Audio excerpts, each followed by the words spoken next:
Agora são 10 horas e 27 minutos. O grupo da reforma tributária se reuniu na Câmara dos Deputados para votar o plano de trabalho do relator.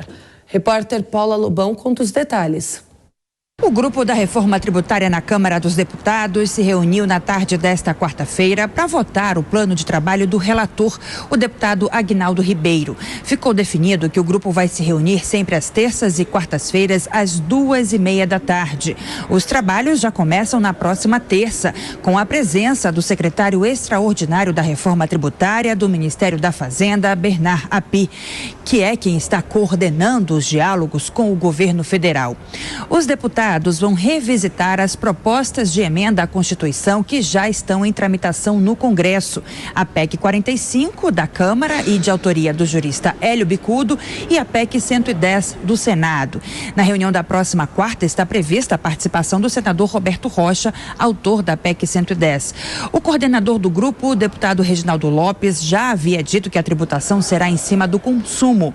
E nesta quarta, o relator, deputado Aguinaldo Ribeiro, confirmou. Se você me pergunta, é factível, né, ter uma reforma que você possa trazer justiça tributária para o nosso país? Eu digo que sim, é factível.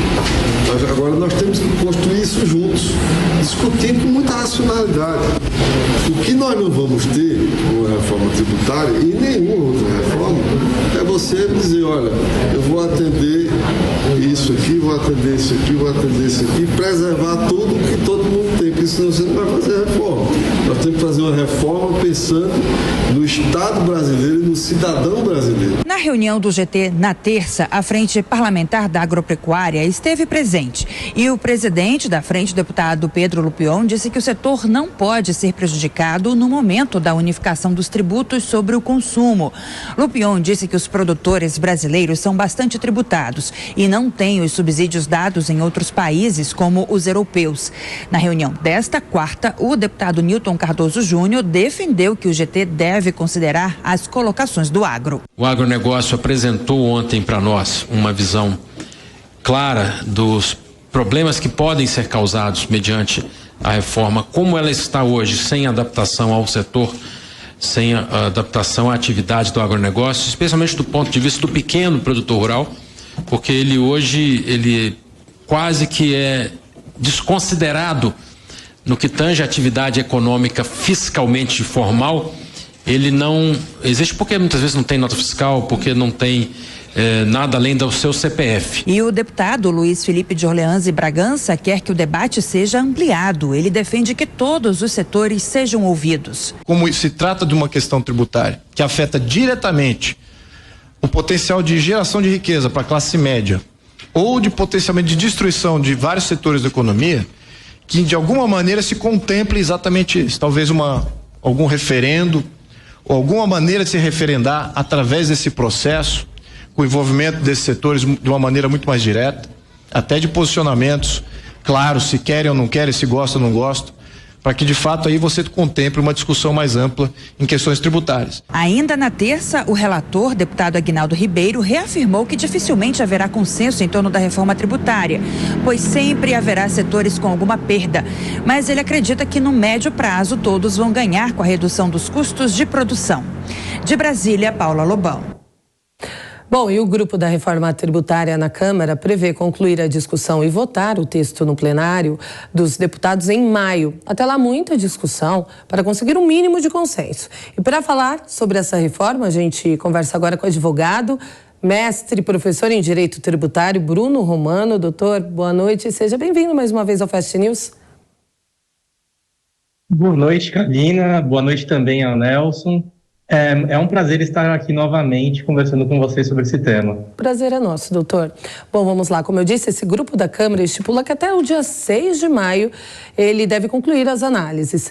Até o momento, se entendendo com o que está sendo discutido, doutor, gostaria de saber se essa reforma pode trazer, de fato, mudanças significativas para nós, consumidores.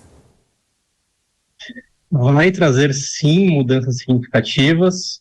Num primeiro momento, vai trazer uma impressão, muitas aspas nessa impressão, de melhoria. Afinal de contas, a reforma tributária que está sendo planejada sobre o consumo, em tese vai trazer uma simplificação de carga tributária, trazendo uma alíquota uniforme para todos os produtos, então não vai ter mais aquela discussão se determinado produto é leite de colônia ou se é perfume, se ele entra como produto de higiene, então não vai ter mais esse tipo de discussão. Mas, claro, nem tudo são flores, porque existe o outro lado da moeda. Com uma alíquota única, você vai acabar equalizando todos os setores, tributando todos os setores de uma mesma maneira. E hoje, existe uma diferença de carga tributária setorial que é gritante. O setor da indústria, por exemplo, indústria automobilística, dando um exemplo, tem uma carga tributária que gira mais ou menos em torno de 65%. Por outro lado, o agronegócio, falando especificamente de frutas e legumes, basicamente, a carga tributária ao consumidor final não é de 65%, é de 22%, é muito, muito menor. Já por outro lado, no setor de serviços, para quem não é do Simples Nacional, a carga tributária sobre os serviços hoje é de um pouco mais de 10%, tem 9% de PIS e COFINS e mais 5% de ISS. Com isso, você vê que há uma disparidade muito grande entre os setores. E com isso, tem que se tomar muito cuidado, porque hoje o agronegócio, ele representa uma carga tributária mais baixa, só que ele representa mais de 30% do PIB brasileiro. E o setor de serviços, que é quem tem a menor carga tributária, representa quase 70% do PIB brasileiro. Então, uma unificação de alíquotas pode fazer com que haja uma majoração de preços como um todo no mercado e a gente vai sentir no nosso bolso. A gente vê que há uma expectativa muito grande de se analisar, de se aprovar essa proposta da reforma tributária até maio. Inclusive, Arthur Lira, que é o presidente da Câmara dos Deputados, está bastante animado, com isso daí. Gostaria de saber do senhor quais devem ser os principais entraves para a conclusão e aprovação deste texto. Bom, os principais entraves, além dessa questão setorial, como já foi mencionado, inclusive foi mencionado na reportagem anterior a essa entrevista, afinal de contas, há esse risco de majoração de carga para diversos setores que impactam em muito a economia. Também existe a questão do interesse dos fiscos estaduais e dos fiscos municipais. Por quê? Hoje, a arrecadação tributária dos estados se dá por meio do ICMS, que vai ser um dos tributos atingidos por meio da reforma. E os municípios têm como uma das suas principais fontes de arrecadação o ISS, que vai ser outro tributo que vai ser atingido. E se os estados e municípios, com base na reforma tributária, eles se sentirem ameaçados de uma perda de arrecadação, com certeza os estados e municípios vão pressionar os deputados e senadores que compõem o Congresso Nacional, justamente para tentar barrar essa reforma tributária. Então, os dois principais entraves, além dessa questão econômica, já que tem muitos setores que estão com receio de que isso venha inviabilizar a sua atividade, também tem essa questão da arrecadação de estados e municípios. Pergunta agora de Nelson Kobayashi.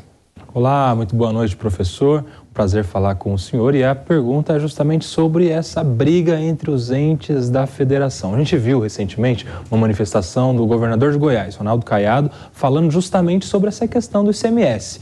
E, que é o que sustenta, em boa parte, o orçamento dos estados. Então, além da disputa entre os diversos setores da economia, a gente tem essa disputa interna no poder público, Prefeitura, governo, estado.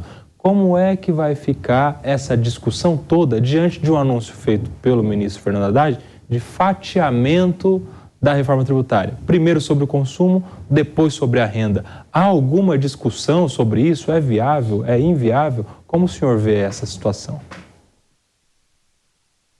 Boa noite, doutor Nelson. De fato, existe essa questão.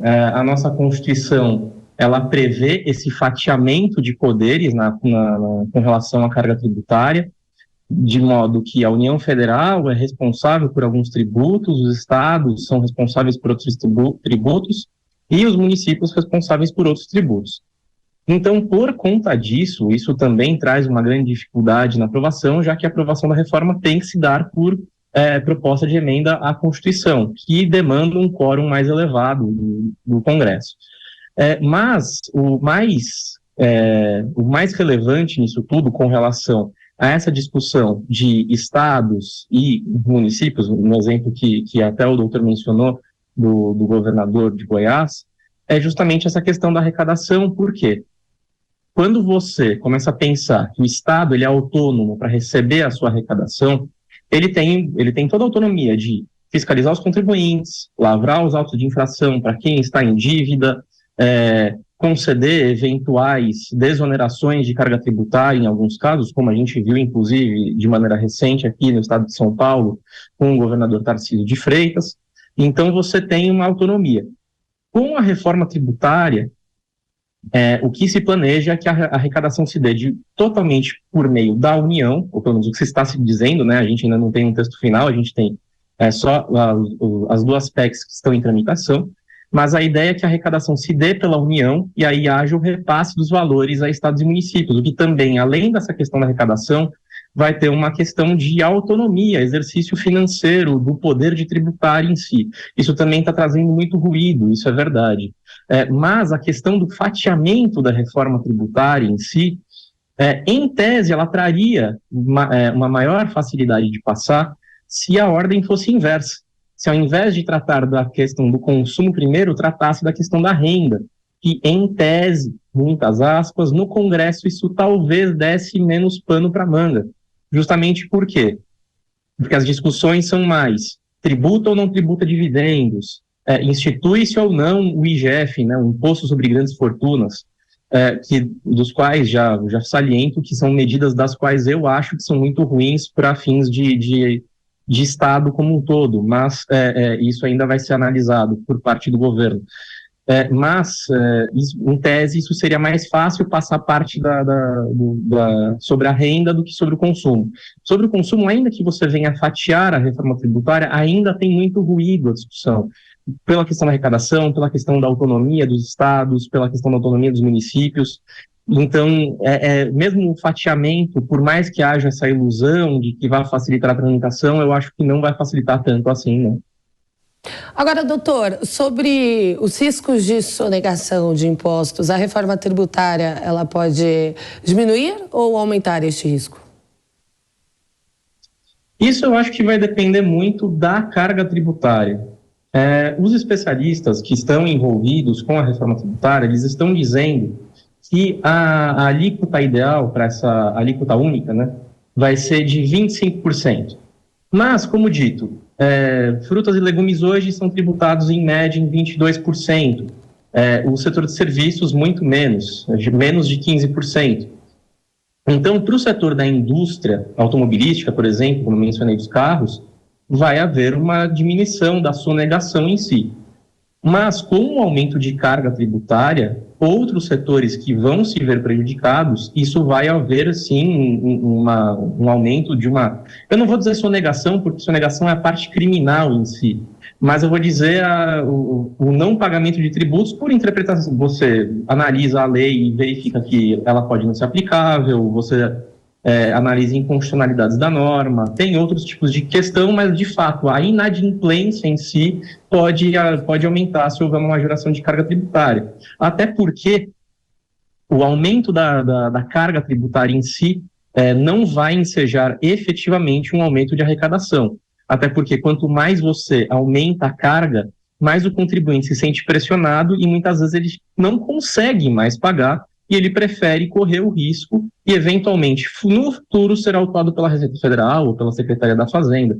Então, com o aumento de carga tributária, há, sim, um maior risco de haver uma inadimplência por parte de contribuintes. Kobayashi.